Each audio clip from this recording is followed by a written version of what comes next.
저는 이 말씀들을 쭉 보면서 제 머릿속에 하나 떠올랐던 인물이 있는데 그 사람은 바로 요셉이라는 인물입니다. 아마 뭐 나이가 있으시던 또 젊은 분이시든 어리시든 아마 요셉 이야기는 너무너무 잘 아실 겁니다. 여러분, 창세기 37장 이후부터 이제 요셉 이야기가 쭉 나오는데요. 요셉에게 있어서 형이 10명이나 있었습니다. 여러분, 형의 입장에서 요셉은 어떤 존재였을까요? 걸리적거리는 존재였어요. 뽑아버리고 싶은 존재였습니다. 제거해버리고 싶은 존재였습니다. 쟤만 없으면 우리 가정은 참 형제들 사이에 평온할 텐데, 요셉이 늘 눈의 가시처럼 여겨졌던 존재, 그게 바로 형들에게 있어서 요셉이었습니다. 왜 그랬습니까? 아버지 야곱이 너무 요셉만 사랑했기 때문에. 다른 형들은 다 보세시장에서 보세에서 이렇게 헌옷 갖다가 입히는데 요셉은 뭘 입힙니까? 채색 옷, 요즘으로 말하면 명품. 그 어린 녀석에게 돈을 그렇게 많이 들여서 형들은 대충대충 먹이고 입히는데, 야, 이게 그렇게 하니까 형들의 마음속에 야, 이거 좀 해도 너무 심하지 않은가 하는 불평과 원망이 있겠죠. 또 한 가지, 요셉은 또 어떤 일이 있었냐면 요셉은 너무 철이 없었어요. 여러분, 요셉이 대표적으로 했던 게 뭡니까? 고자질이죠, 고자질. 네. 형들의 잘못을 쪼르륵 가가지고 아버지한테 일러 바치는 겁니다. 여러분, 어린아이가 고자질 할 수 있습니다. 그러나 나이가 조금씩 들면 고자질 안 하죠. 이게 얼마나 친구들 사이에서 이런 건 하면 안 되는 것이라는 걸 알기 때문에 안 합니다. 근데 요셉은 계속해요. 여러분, 고자질할 때 요셉의 나이가 몇 살인지 아세요? 6살, 7살이 아닙니다. 17살 때입니다. 사회성이 전혀 없는 거예요. 안 그래도 아버지가 너무나 얘를 아끼는데 그 아이가 그냥 공손하고 예의 바르고 조금 이렇게 좀 다소곳하고 채색 옷도 이렇게 어느 때 입었다 어때 안 입고 이러면 좋을 텐데, 늘 형들은 나가서 일하는데 채색 옷 입고 돌아다니고, 형들 잘못한 거 있으면 쪼르륵 가서 고자질하고, 그 17살 때까지 그 일을 하고 있으니까 형들의 눈에는 받아들일 수가 없는 거예요. 그리고 자기가 꿈을 꿨다고 얘기하면서 자기의 곡식단 앞에 형들의 곡식단들이 다 절을 합니다. 이런 얘기를 하면 그런 꿈을 꿀 수는 있죠. 그러나 그냥 그건 내가 그런 갖고 있는 거지. 형들한테 가가지고 그런 얘기를 해서 좋은 이야기를 들을 수가 없는 거 아닙니까? 그런데 아무렇지도 않게 그런 얘기를 다 하죠. 그리고 하늘에 해와 달과 11별이 자기를 향해서 막 절하고 있는 그런 거를 또 가서 막 얘기합니다. 형들이 싫어하고 표정 다 내고 정말 얼굴이 울그락불그락해지는 걸 다 보면서도 전혀 눈치가 없는 것이죠. 여러분, 형들의 입장에선 요셉이 없어지면 좋겠다. 쟤는 너무 걸리적거린다. 쟤만 없으면 정말 우리 가족은, 우리 형제들은 너무나 행복할 텐데. 그런데 그럴 수가 없었죠. 왜냐하면 아버지 야곱이 너무 요셉을 사랑했습니다. 그런데 때가 왔습니다. 아버지가 떨어져서 형들이 멀리 나와 있는데 거기까지 요셉이 찾아온 거죠. 아, 좋은 때가 왔다. 이놈을 죽이자. 아니, 생각을 바꿨습니다. 죽이면 뭐하냐? 팔아버리자. 하고는 형들이 모의해서 이 동생 요셉을 미디안 상인에게 팔아버렸습니다. 이들에게는 거치는 돌과 같았던 요셉을 제거한 것입니다. 아버지에게는 대충 둘러댈 수 있었습니다. 이제 요셉이 없는 형제들은 걸리적거릴 것이 없는, 너무나 평온하게 잘 지낼 수 있을 것 같았습니다. 형들의 입장에선 그렇지만 요셉의 입장에선 좀 억울하죠. 요셉이 그렇게 잘못한 게 뭐가 있어요? 그냥 아버지가 자기를 너무 사랑해 준 건데, 그래서 아버지가 자기에게 맞는 채색 옷을 준 건데, 그래서 그것을 입고 다닌 것인데, 좀 철이 없다고 해서 형들에게 팔릴 만큼 그렇게 큰 죄를 지은 건 아니지 않습니까?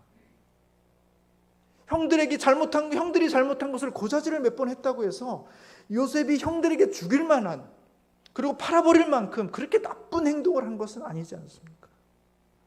좀 억울한 면이 있지만 요셉은 형들에 의해서 팔려 나갔습니다. 한마디로 버려진 것이죠.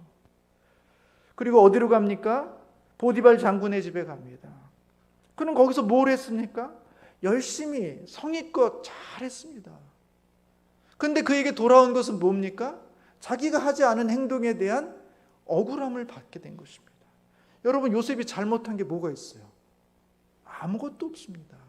다만 잘못한 것이 하나 있다면 용모가 빼어난 것뿐이에요. 그래서 보디발 장군 아내에게 참으로 유혹을 하게 만드는 것밖에는 없어요. 근데 그게 무슨 잘못이 있습니까? 그리고 그 순간이 왔을 때 그것을 거절했던 말이죠. 근데 억울하게 역으로 누명을 쓰고 이 요셉이 감옥에 갇히게 된 것입니다. 본인은 보디발 장군에게 너무나 충성스럽게 일을 다했지만 오히려 믿었던 그 보디발 장군에게 버림을 받게 된 것이죠.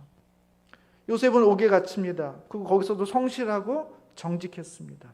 술 맡은 관원의 꿈을 해몽해주고 그 해몽대로 옥에서 풀려나게 되면 자신을 기억해달라고 했어요. 나는 억울하다. 나는 여기에 갇힐 이유가 없는데 억울하게 갇혔다. 당신이 내 꿈대로 이 감옥에서 나가게 되면 왕에게 얘기를 잘해서 나를 좀 풀어달라고 요구합니다. 정말 이 술 맡은 관원은 그 꿈대로 풀려나게 됩니다. 그런데 놀라운 것은 그 술 맡은 관원이 옥에서 나가자마자 이 요셉을 잊어버립니다. 기억 속에서 이제 더 이상 필요 없는 존재가 돼버린 것이죠. 여러분, 요셉의 입장을 생각해 보세요.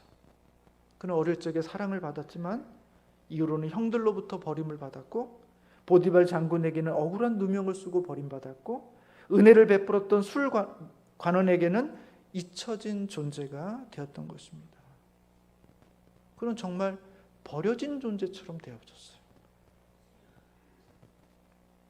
그러나 놀라운 게 있죠. 요셉의 이야기가 여기서 끝나지 않는다는 것입니다. 우리가 다 알죠.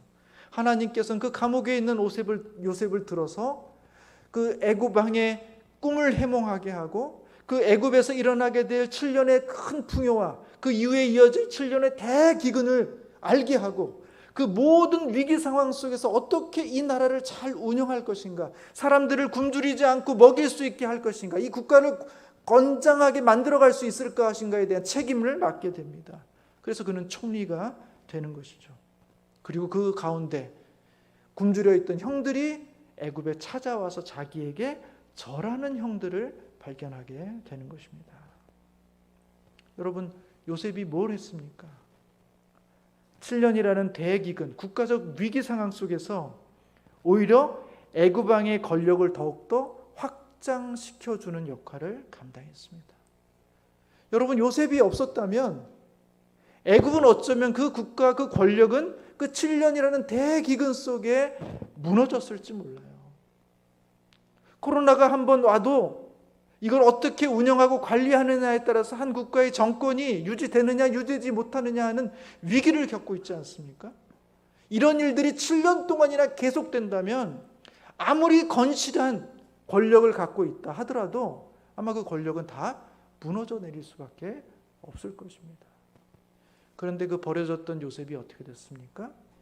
애굽이라는 거대한 나라를, 그 권력을 유지할 뿐만 아니라 그 거대한 나라, 더욱더 그 권력을 확고하게 할 수 있도록 유지시켜주는 아주 가장 기초적인 기초를 튼튼하게 해주게 된다는 것입니다. 더 나아가서 어떻게 됐습니까? 굶주린 가운데 죽을 수밖에 없는 자기의 가족들, 70여 명의 자기의 가족들을 다 살려냅니다.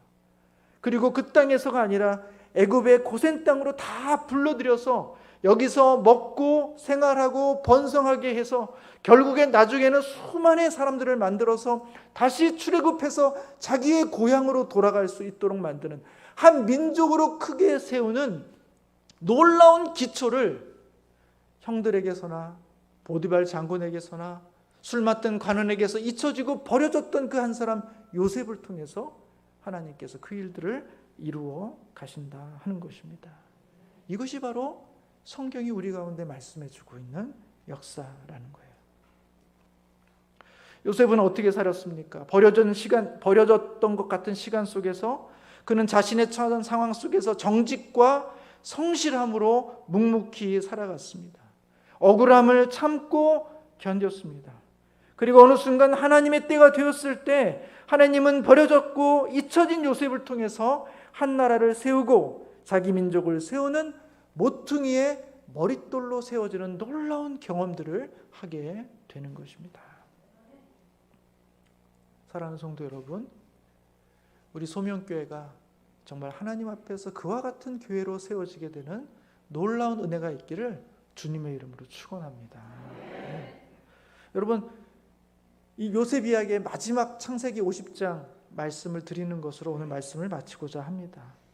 야곱이 죽고 요셉의 형들은 근심에 빠지게 됩니다. 왜냐하면 형들이 생각할 때 동생 요셉이 지금까지 자신들에게 복수하지 않은 것은 아버지 야곱이 살아 계시기 때문이라고 생각했습니다. 그러나 이제 아버지 야곱이 죽었기 때문에 요셉 동생이 자기들에게 복수할 것이다 하는 두려움에 빠지게 됩니다.